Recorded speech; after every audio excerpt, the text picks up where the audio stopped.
Without platform ফি আজকে আমি আপনাদের মোবাইল রিচার্জ করে দেখাবো। গুগল পে বা পেটিএম এর মতো প্ল্যাটফর্মে গিয়ে কোনো রকম কোনো রিচার্জ করব না। তো এর জন্য সরাসরি আপনারা চলে যাবেন অ্যামাজনে যাওয়ার পরে রিচার্জ অ্যান্ড বিলসে ক্লিক করবেন। ক্লিক করার পরে আপনারা মোবাইল রিচার্জে ক্লিক করবেন। তারপর এখানে যে নাম্বারটি রিচার্জ করতে চাচ্ছেন সেটি এখানে দিয়ে দিবেন। তারপর ভিউ প্ল্যানসে ক্লিক করবেন।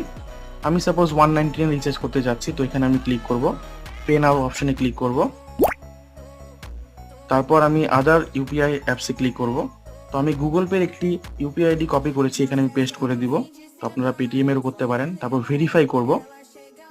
দেখুন বন্ধুরা, এখানে 199 কিন্তু পে করতে হবে। আমি এখন পে করেও দেখাবো আপনাদের। তো আমি পে অপশনে ক্লিক করব। পে অপশনে ক্লিক করার পরে দেখুন আমি গুগল পে খুললে এখানে 199 শো করবে। দেখুন বন্ধুরা, 199 কিন্তু শো করছে, দেখুন।